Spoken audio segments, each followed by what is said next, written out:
095, known as the Main Street Incentive Plan.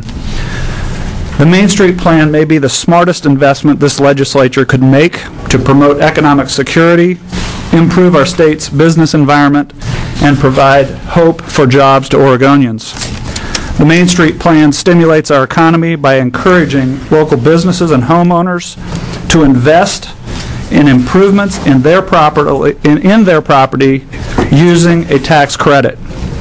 Under HB 3095, Oregonians would be able to claim 50% of the costs of their own capital construction project over a 5-year period.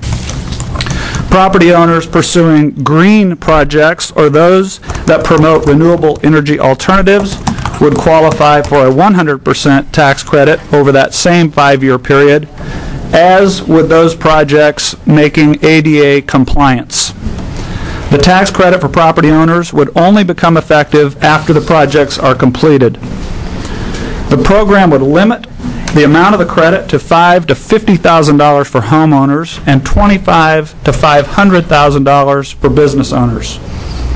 In order for this process to quickly boost job creation, qualified projects must begin before September 1st, 2009.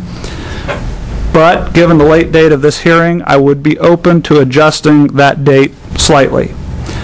The Main Street Plan requires a short-term state investment, but it is a smart investment in putting people back to work. The plan would cost $45.6 million per year over 5 years. Yet 100% of the plan's costs would be applied to economic stimulus. None would go to state-administered overhead or state debt service. The Main Street Plan will boost economic development throughout the state because it gives thousands of Oregonians and Oregon businesses an important incentive to invest in new projects. These projects would increase the value of residential and commercial property throughout the state, consequently increasing property tax revenue for local governments.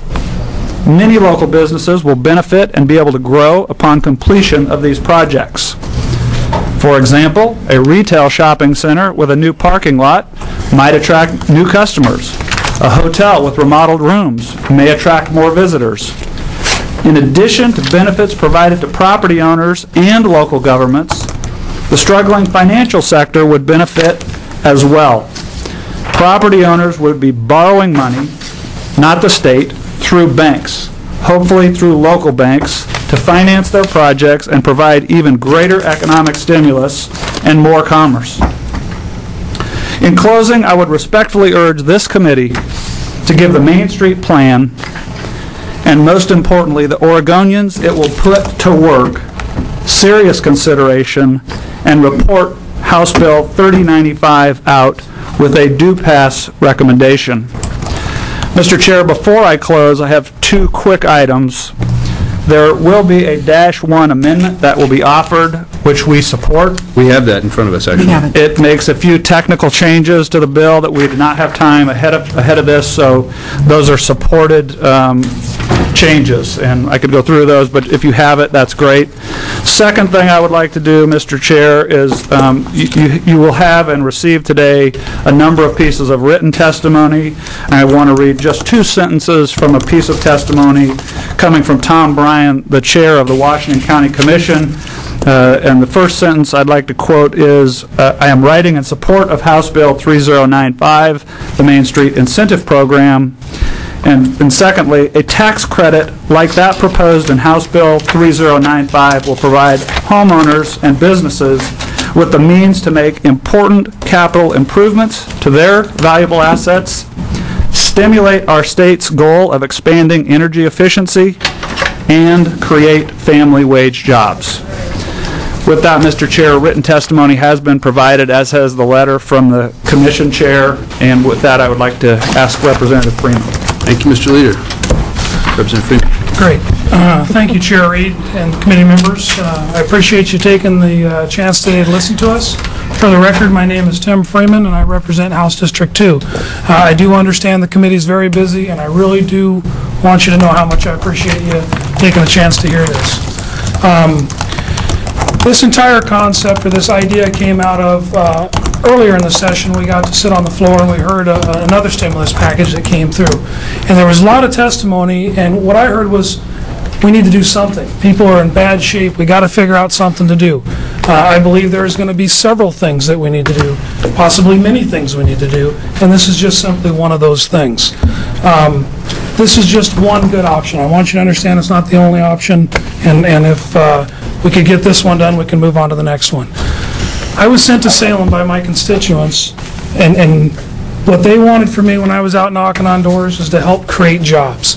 We were already in tough economic times a year ago when I was knocking on doors in my area.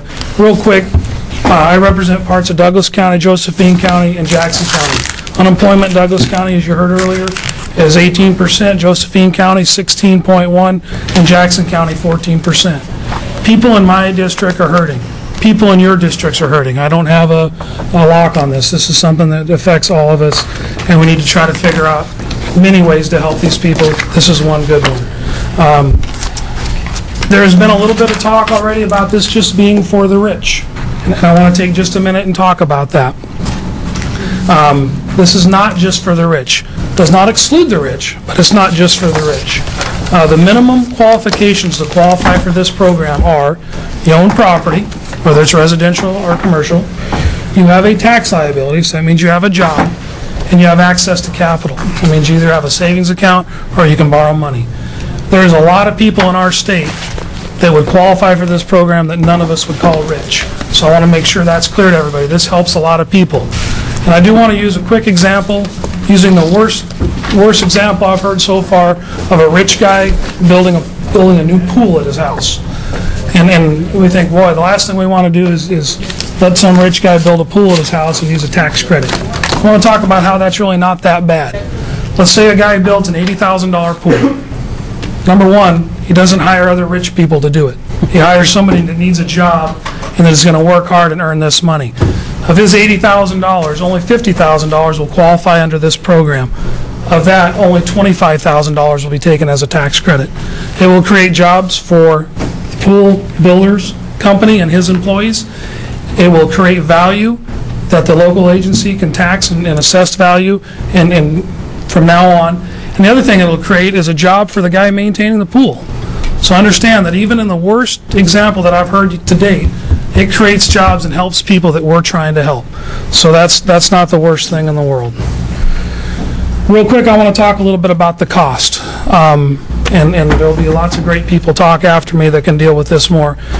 But people have to understand under this plan, there is no cost that isn't directly related to job creation.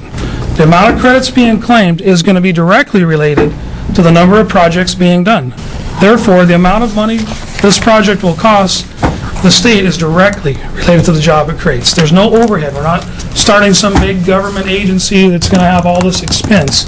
It's a direct ratio. So if the numbers come true that we've got and it creates 6,000 jobs, great. If it doesn't create 6,000 jobs and it creates 100 jobs, great. If it creates 10,000 jobs, great. It's a direct ratio, and I think it's worthy of looking at. I have with us today County Commissioner Joe Lawrence, which is going to talk a little bit more about the county's perspective. I would urge you guys, and again, thank you for hearing, I would urge you to take a look at this today, try to pass it out of committee. I know it's a possible work session. I know I'm asking a lot, and I'd love to get this moving forward. And again, thank you for the time to speak to you today.